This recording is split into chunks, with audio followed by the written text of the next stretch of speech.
আজকে আমার রান্নার মেনু খাসির মাংস। তার জন্য এখানে আমি 300 গ্রাম মাংস নিয়েছি, দুটো আলু, আদা, কাঁচা লঙ্কা, দুটো পেঁয়াজ, রসুন।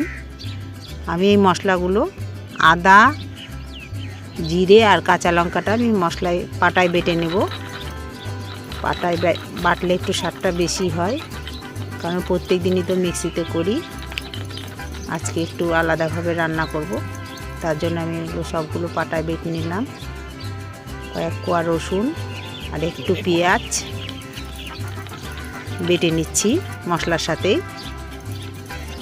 রসুন পেঁয়াজ মশলা একটু সব, তারপরে একটি কড়ার মধ্যে আমি সবগুলো মাংসগুলো দিয়ে দিচ্ছি। মাংস, মশলা, পেঁয়াজ কুচে রেখেছিলাম, টমেটো, আলু সব একসঙ্গে ম্যারিনেট করে নেব আমি। 1 চামচ লবণ দিলাম, 1/2 চামচ হলুদ, কাঁচা তেল, ভালো করে মেখে নিচ্ছি আমি। ভালো করে দুটো আলু কেটে রেখেছিলাম, সেটাও দিয়ে দিলাম। তেল দিয়ে আমি আধ ঘন্টা রেখে দেব এটা ম্যারিনেট করার জন্য। ঢাকনা দিয়ে হয়ে গেছে আমার এটা। এখন ঢাকনা দিয়ে আমি আধ ঘন্টা ঢেকে রাখবো। আধ ঘন্টা হয়ে গেছে, এখন আমি একবার দেখে নিচ্ছি কি অবস্থায় আছে। আবার ঢাকনা দেব। জলটা শুকানোর জন্য আমি আবার ঢাকনাটা দিয়ে রাখছি। 5 মিনিট পর আবার ঢাকনাটা খুললাম। খুলে এখন ভালো করে মাংসটা কষিয়ে নিচ্ছি। 1 চামচ লঙ্কার গুঁড়া দিলাম এর মধ্যে, একটু হলুদ। অনেকক্ষণ ধরে এটা কষাতে হবে, 10 মিনিট ধরে ভালো করে কষিয়ে রান্না করতে হবে। আর দেখতে হবে এটা সিদ্ধ হচ্ছে কিনা। আমার কষানো প্রায় হয়ে গেছে।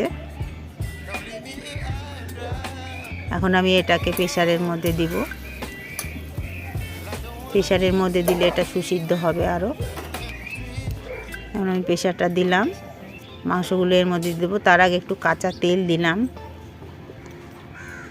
এটা একটু আলাদাভাবে রান্না করছি, দেখি এইভাবে আমি আগে কোনো দিন রান্না করিনি, তবু আজকে একটু করে দেখি কেমন হচ্ছে। প্রেসারের মধ্যে আমার সবগুলো মাংস দেওয়া হয়ে গেছে। একটু কড়াইটা ধুয়ে আমি একটু জলও দিয়ে দিচ্ছি।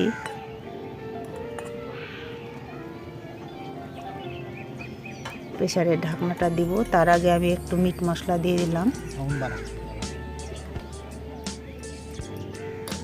এবার প্রেসারটা দেওয়ার পর আমি 4টে সিটি মেরে নেব, তাতে মাংসটা আমার আরও সুসিদ্ধ হবে, খেতে বেশ ভালো লাগবে।